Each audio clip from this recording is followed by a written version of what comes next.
State of Decay 2 launched in May 18, 2018. The game's initial release was terrible. The game was barely playable due to the amount of game-breaking bugs, crashes, and performance issues. Also, even if you get past that, there was little content to keep the players hooked to the game, and definitely it was not worth your time. But you know what it is? Subscribing to the channel. It really helps me out to make more stuff like this, and it's free.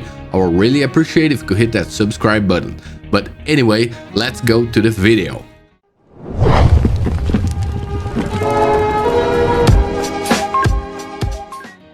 The developers refused to let the game succumb to the hordes of problems and actually improve the game by a lot. Even with State of Decay 3 already announced, the developers are still updating State of Decay 2, which the last update was number 33, being released recently, the Heart Attack update.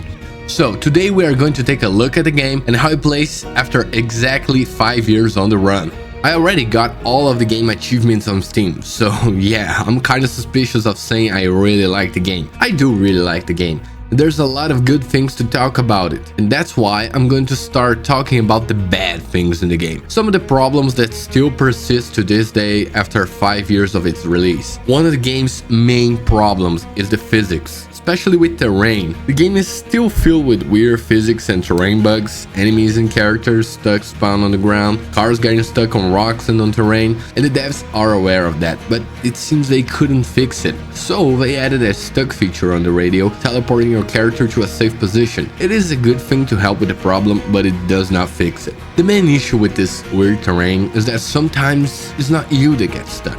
It's an NPC you need to talk to progress a quest, or an enemy that bullets can't reach and you can't kill, or even sometimes the enemy can't go through the terrain and the fight is lame because you just stay there shooting at his head. Talking about physics, the driving on this game is terrible. Cars get stuck and overturned all the time, and sometimes that may get you killed.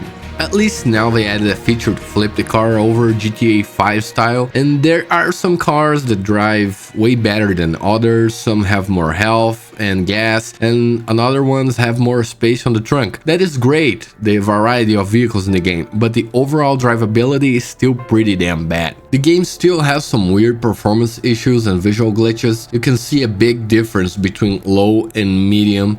Low graphics is absolutely atrocious. The lighting on this game has some serious issues, especially when you leave your car parked somewhere with the lights on.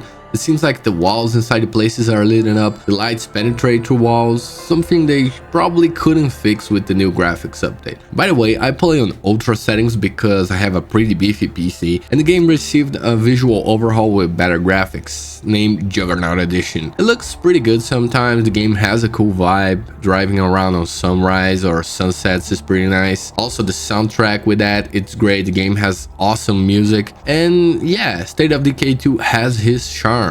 But in performance terms, it does not use a lot of my GPU, and it has small stuttering on loading some stuff, like when a horde spawns or when I get inside a big building. You can also clearly see the game loading assets in the distance when you are going around with your car. It's pretty damn annoying and it is an ugly effect, but you get used to it. And FPS wise, it delivers satisfactory FPS. I'm running it on Ultra 2K resolution, and it stays above 60 FPS like 95% of the time. Sometimes I still have UI glitches that make me have to close the game because I can't do anything. Right when I could easily kill like a Juggernaut or something and I come back to the base to get some ammo, then the UI froze. Talking about UI, I hate the fact that you only have one interaction button. You have to position your character perfectly sometimes to pick up an item or talk with someone, and the UI interaction button does not stack for multiple options, like press 1 to open the door, 2 to talk with an NPC, or 3 pick up items and etc. That's when I can talk with someone, because sometimes I want to talk with someone and I can't because they are too busy running around after zombies and fighting and everything. Another problem that still annoys me is the fact that sometimes you have nothing to do. No missions, no objectives, you have all the supplies you need, and sometimes the game throws too many side missions on your plate, so you end up missing one or pissing off some other survivor communities because you didn't help them. At one point I was looking for resources with 4 side missions on the map, and after I finished that I had the supplies but no objective at all. And the biggest problem of them all in this game is the brain dead AI. Oh my god, this game has one, if not the worst AI I have ever seen in my life. You can't tell your follower what to do, and he does whatever he wants. Sometimes he just runs into an impossible fight trying to kill himself. Sometimes he shoots his unsilenced guns, attracting hordes and hordes of enemies when he's clearly not supposed to, or prefers to go melee fighting a Juggernaut when he has a 50 cal on his backpack. I really hope that the developers fix this on State of Decay 3, because they clearly could not improve these stupid NPCs this time. But now let's get to the good stuff. Well, the devs added a lot of stuff since the game released. I mean, a lot. We have been receiving updates for 5 years on this game. Until now, there have been 33 major updates, adding weapons, vehicles, characters, missions, maps, game modes, and other gameplay features. I will only focus on the major ones, or at least the ones I like the most, because there's just too much stuff to be addressed if I do this update by update. Starting up with the difficulty updates, it is hard to simply add an endgame to State of Decay 2.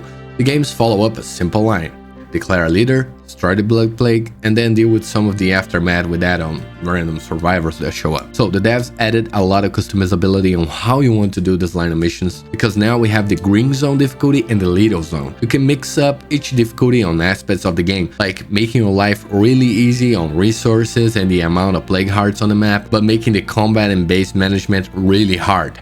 Also, we got new maps and facilities on the base added over time. Now, the human enemies in higher difficulties can be really dangerous, shooting you in the face and killing you almost instantly. But it is still weird and lame to fight against them because of the AI problem I mentioned earlier. A headshot is pretty effective, but sometimes it feels like they are wearing bulletproof vests and taking a lot of shots. I really like these updates. They made the game a lot more approachable for some people, and also added an extra layer of challenge to the veteran players. And now you can also save a lot of survivors from previous campaigns and use them in the future of other communities, like kind of a community survivor storage, a much needed feature to veteran players, because before that you can only carry a couple survivors to your next game and say bye-bye to all the rest of them. The game also added a lot of items along the updates and a bounty system to acquire them. By visiting the bounty guy, you can have 3 active bounties at a time. The pool of items keeps getting rotated, and you can choose which rewards you get by completing simple challenges. A very clever way to reward players instead of just grinding around the map trying to find a specific special stuff you want. Now you can just simply complete challenges to unlock it. So if you get tired of the same old define a leader, kill the plague story, now you have the possibility to play new game modes. We have Heartland.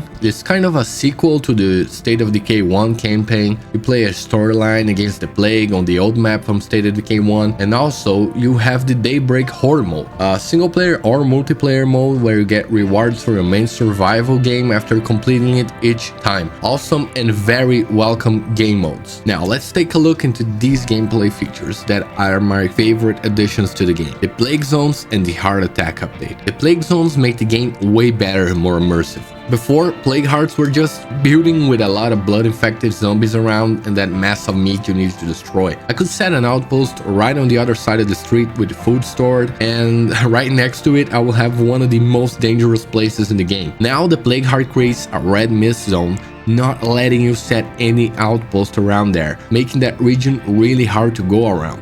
Let's say you want to move to a new base around there, well, you can. You need to kind of unlock that region by destroying the plague heart. Also, there was an update to the outposts, making them more useful, being able to upgrade them, and also having special outposts that give you more bonuses. And the second update complements the plague zone in a very smart way. Now, the heart attack update makes, if you wander into plague territory and the screamers spot you, or you present any threat to the zombies there, the plague will become active and start sending hordes towards your base.